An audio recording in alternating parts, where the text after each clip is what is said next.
To understand where Help You Sell fits in the world of residential real estate and why it makes so much sense, it is important to take a look at the state of the industry over the past 60 years. In that period, 3 great revolutions occurred, each one propelling Help You Sell forward as the best choice for consumers, brokers, and agents. The residential real estate business blossomed in the years following World War II. GIs returning from Europe and Asia were anxious to build families and embrace the American dream, and VA financing made it possible for many. The typical real estate broker was a fixture in the community, a solid citizen, active in civic affairs and well known throughout the community. Every town had a shop on Main Street with a sign hanging out front proclaiming John Doe Realty. Those early brokers stayed in business only by listing and selling more real estate. It was a business built on who he or she knew and who knew them, and growth came with satisfied customers and personal referrals. When the broker had more business than he or she could handle, then they placed a classified ad and looked for a licensed agent to help by taking care of the overflow. Agents were hired only when there was too much business, and they were hired as help. By the time the 70s rolled around, some of these independent brokers had made an interesting discovery. Every time they added an agent, they also added that person's sphere of influence. Some began to realize that if they added agents, even if the business wasn't producing enough to warrant help, they could grow and expand on the additional business new agents would bring. It was the birth of recruiting, and it was something the franchises latched onto, professed, taught, and set as the broker's single most important job. This was the first revolution, and it changed the industry forever. By shifting focus from listing and selling more real estate to recruiting more and more agents, brokers took a big step back from the business. In effect, they got out of the real estate business and into the recruiting business. And it worked pretty well for a while. But the 80s brought another revolution. It was clever, and again, it changed everything. Since the path to success in real estate was now dependent on adding more and more agents, and since the most important factor in many agents' decision about where to work was the commission split, some brokers realized that the higher commission split they could offer, the more agents they could attract. It didn't take long before the 100% concept was born, and it swept through the industry like a brush fire in a drought.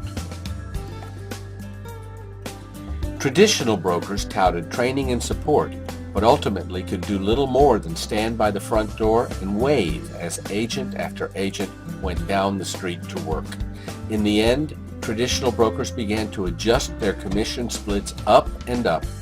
Company dollar got lower and lower, and profitability began a slow slide to improbability. By the mid-90s, very few residential real estate companies made a true profit on the sale of real estate. With agent commissions averaging 70, 75, even 80%, and facility and equipment expense rising, brokers were caught in the big squeeze. Brokers caught in this squeeze coped in several different ways. Some brokers got involved in ancillary services like mortgage and insurance, using the real estate office as a feeder business for these new and profitable entities. Others used agent production to carry office expenses, relying on their own personal production for an income. Everyone slashed budgets wherever they could, but especially in the realm of marketing. Since agents were being paid so well, brokers couldn't afford to market and turned this responsibility over to the agents. The end result was that by and large, marketing didn't get done, and when it did, it was focused not on selling real estate, but on selling the agents. The third revolution started around the turn of the century and continues today. It was the moment when technology began to catch up with real estate consumers.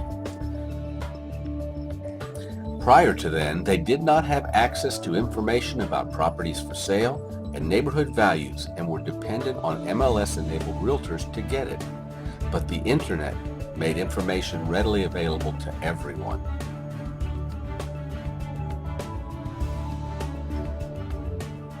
Open access to information via the internet has had a profound effect on just about everyone. Consumers were doing much of the work they used to pay real estate professionals to do, and yet the fees remained the same. It was as if real estate consumers all across the country folded their arms across their chests and said, "Remind me again, exactly what am I getting for my 6%? A large part of the rationale traditional agents used to justify their commissions evaporated. The commission expense on the HUD-1 closing statement began to appear larger and larger, and an already disenchanted public felt increasingly ripped off. Brokers and franchisors scrambled to invent new ways their agents brought perceived value to transactions. In some ways this was good, as the scramble produced consumer-friendly innovations like Listing Book, short code text message marketing, QR codes, and the like. That brings us to today. We have an industry that is totally invested in the old recruiting-driven, agent-oriented business model. Even the innovation that's going on, multi-level marketing, virtual offices, state brokers, and so on, is based on the old model. Meanwhile, we have a consuming public that believes that real estate practitioners are paid way too much. They are hungry for an alternative and just haven't found one yet. And here is Help You Sell.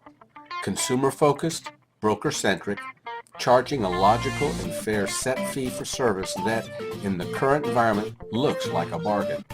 The opportunity for Help You Sell brokers is huge, not just to sell real estate, but to change the way real estate is sold.